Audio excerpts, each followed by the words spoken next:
is Scrum Tapas. I'm Boris, PST based in Germany, and today I want to share some ideas and thoughts with you guys on how to spot patterns, good patterns, anti-patterns within a sprint review.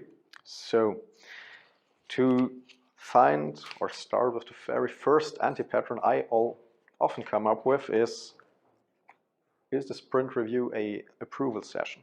And of course it's not. For a PO, it's the least responsible moment to actually come up with something like first contact with product backlog items. So during the sprint, you should already be quite a lot in touch with the development team. Sprint review is a place to do approval and to be in touch. It's the last responsible moment to do so. Second of all, anti-pattern, what it shouldn't be, a solo development team presentation with a product owner sitting on one side of the table, development team on the other side, telling him, okay, this is what we've done, this is what we've done, this is what we've done. Him approving stuff. That's not what it's about. Also, something I quite often see, something like a closed feedback bubble. Only the Scrum team within the room. So Scrum Master, product owner, development team.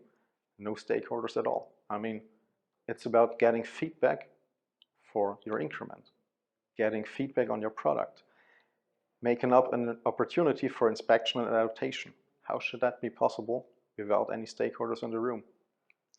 So having said those three, and trust me, there's many more, that's the most common ones in my opinion. How could I spot a good sprint review? And for me, first of all, the product owner owns the event. Let's just rethink about what is the role of product owner about, and it's about maximizing value. That's all he does. That's all he should care about all day. So for him, this is a key event to get feedback from stakeholders, to collaborate with them, to collaborate with his dev team, to see how can we maximize value for the product we're working on. Second, good pattern. If I enter a room and I'm not able to spot the difference between who's a development team member, who's the PO, who's the Scrum Master, who's stakeholders, but everybody collaborating together. People engaging in discussion, people taking a look at the increment, doing work. That's a really good pattern to see. Third thing, a sprint review should elicit valuable feedback for the product owner. How can we get that? One common thing to do is let your stakeholders play around with your product. Let them take a look at it. Let them test out the new functions, let them test out new features, and get their feedback together. Of course, it's up to the PO to decide, okay, this is something I want to take in, this is something I will add to my product backlog because I see value in it. Up to him. And then it can be decided, okay, which direction do we want to move with this product? We got some stakeholders in the room. We have the dev team to tell us, is this something feasible from a technical point of view or not? How could we adapt course to make our product even better?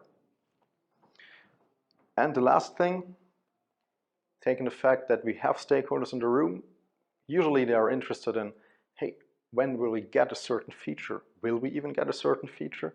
That's the point in time where a PO can update them on likely completion dates. So hey, given the actual state of our product backlog, and given the fact how we have been progressing in the past, usually we should aim for that feature 3 months from now, more or less.